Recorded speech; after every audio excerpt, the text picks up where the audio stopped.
Devocionais, a Bíblia toda em um ano. Hoje, Êxodo, capítulos 7 a 10. Após reanimar Moisés, o Senhor o reenvia à presença do faraó. Moisés vai acompanhado do seu irmão Arão, o qual seria instrumento de Deus para realizar os sinais que testificariam o poder de Deus sobre o Egito. Inicialmente, Arão lança o seu bordão ao chão e aquele bordão se transforma em uma serpente. Os magos do Egito, a fim de confrontarem esse sinal poderoso, também lançam os bordões no chão e, a partir das suas práticas ocultas, também os transformam em serpente.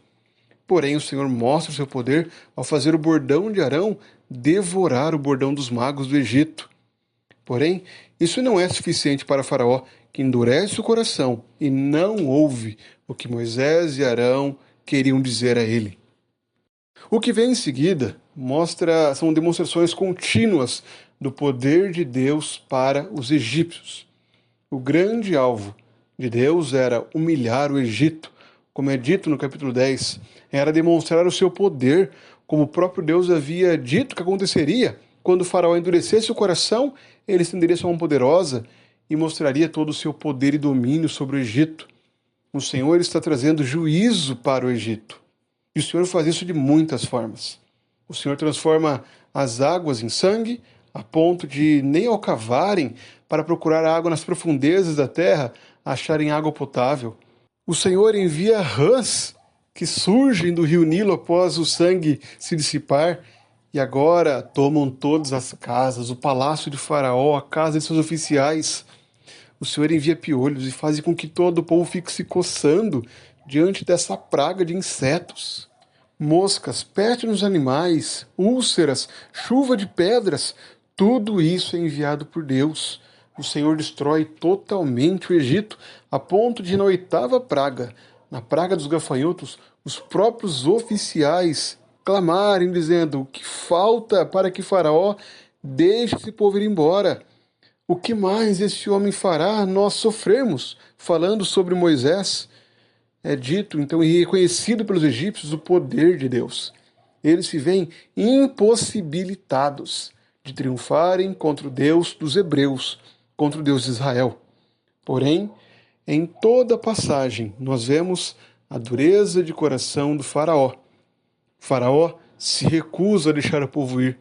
Faraó engana a Moisés, dizendo que deixaria, mas quando a praga cessa, ele retira sua palavra, ele volta atrás. A 9ª praga, essa última que nós lemos no capítulo 10, prepara o caminho para a 10ª praga, que será mais longa, que se estenderá do capítulo 11 até o capítulo 13.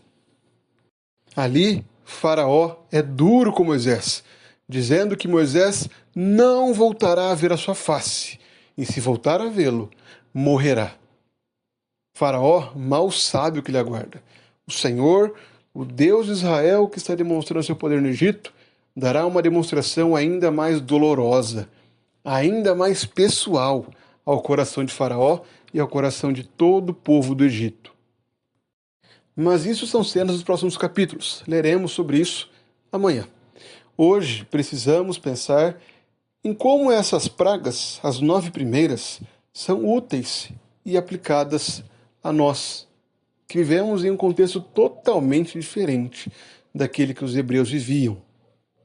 O propósito principal dessas passagens era lembrar e deixar registrado para todo sempre aquele povo que estava no deserto, aos israelitas que nasceriam no futuro e que ouviriam a história da libertação desse povo do Egito, era deixar registrado a essas pessoas que a salvação deles, que a libertação que receberam, não foi pela sua mão poderosa, não foi pelas suas habilidades, pelo poder que tiveram ao guerrear contra o Egito, não foi em nada que eles pudessem realizar. Quem os salvou, quem os libertou do Egito, foi o Deus Todo-Poderoso, que humilhou os egípcios, que agiu com mão poderosa contra o faraó, trazendo libertação e salvação para o seu povo. Nessa libertação que o Senhor tem realizado aos israelitas, nessa batalha contra faraó, em que o Senhor triunfa em todas elas e humilha esse dito Deus-homem, que Faraó se dizia assim, nós vemos Deus mostrando que a salvação acontece por meio da sua mão e não através daquilo que nós fazemos. A nossa salvação é pela graça, e pela graça somente. O que cabe a nós, diante desse texto, é reconhecermos a graça de Deus ao nos salvar, pois a libertação de Israel é uma analogia, é uma comparação com aquilo que Cristo realiza na cruz. Nós jamais poderíamos nos salvar. É por isso que Cristo veio ao mundo. É por isso que Cristo suportou todo o fardo da cruz, suportou toda a vergonha da cruz, para que nós não fôssemos envergonhados, para que nós tivéssemos vida e vida em abundância, para que na sua morte os nossos pecados fossem sepultados, fossem apagados, e na sua ressurreição nós tivéssemos nova vida, tivéssemos a certeza da vida eterna. Por isso, louve a Deus pela salvação graciosa que é em Cristo.